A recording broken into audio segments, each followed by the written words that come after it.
जरा सोचिए, हाथ में जो गर्मा गर्म कॉफी का कप है या जिस फोन पर यह सब चल रहा है वो असल में हम तक पहुंचा कैसे?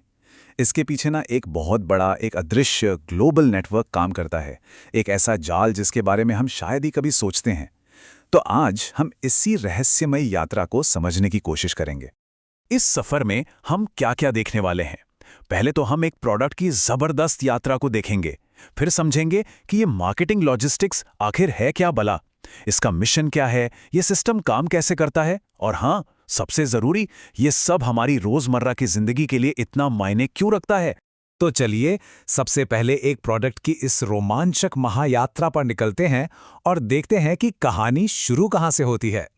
जरा कल्पना कीजिए, एक स्मार्टफोन, उसके पार्ट्स दुनिया के दर्जनों देशों में बनते हैं, फिर चीन में उन्हें जोड़ा जाता है और फिर एक विशाल मालवाहक जहाज पर लादकर उसे दुनिया भर के बाजारों में भेजा जाता है। ये सब कुछ एक ऑर्केस्ट्रा की तरह काम करता है, जहां हर हिस्सा, हर पुर्जा अपनी भूमिका एकदम सही सही निभाता है। तो भाई, इस ग्लोबल ऑर्केस्ट्रा का कंडक्टर कौन है?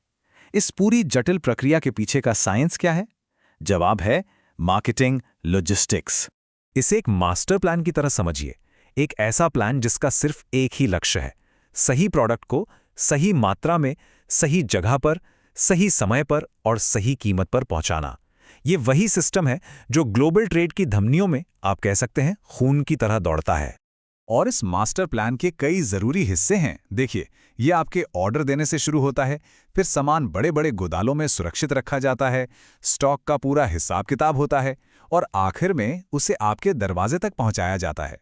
ये एक पूरी चेन है जहां हर कड़ी का जुड़ना बेहद जरूरी है। लेकिन ये जटिल सिस्टम काम कैसे करता है, ये जानने से पहले ये समझना जरूरी है कि इसका मिशन क्या है। मतलब, इस पूरी मशक्कत का आखिर मकसद क्या है। इसके कई बड़े लक्ष्य हैं। पहला, लागत कम करना ताकि प्रोडक्ट सस्ते मिल सकें।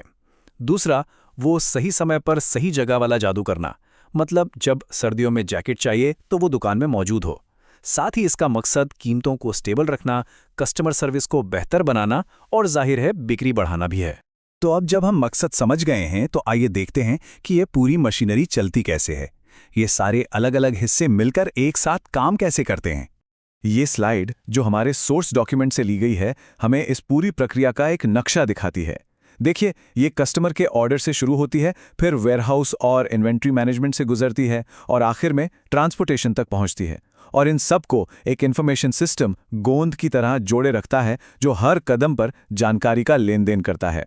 आइए इस यात्रा को 4 आसान से स्टेप्स में तोड़कर समझते हैं। पहला, ऑर्डर की प्रोसेसिंग।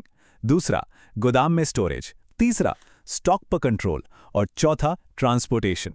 सब कुछ एक क्लिक से शुरू होता है, आपके ऑर्डर से। जैसे ही बाय नाउ पर क्लिक होता है, ये प्रक्रिया दौड़ पड़ती है। यहां स्पीड और एक्यूरेसी ही सब कुछ है, क्योंकि सोचिए, गलत पते या गलत प्रोडक्ट जैसी एक छोटी सी गलती भी पूरी चेन को पटरी से उतार सकती है। अगला पड़ाव आता है वेयरहाउस यानी गोदाम। ये सिर्फ सामान रखने की जगह नहीं है, बल्कि ये एक तरह से टाइम को कंट्रोल करने वाले स्ट्रैटेजिक सेंटर हैं। यही वो जगह है जो पक्का करती है कि जो स्वेटर गर्मियों में बना था वो सर्दियों में जरूरत के समय उपलब्ध हो। और यहीं पर एंट्री होती है स्टॉक कंट्रोल की, जो इस गोदाम का दिमाग है। इसका काम एक बहुत ही नाजुक संतुलन बनाना है। इतना सामान हो कि मांग पूरी हो जाए, लेकिन इतना ज्यादा भी नहीं कि उसे रखने का खर्च ही आसमान छूने लगे।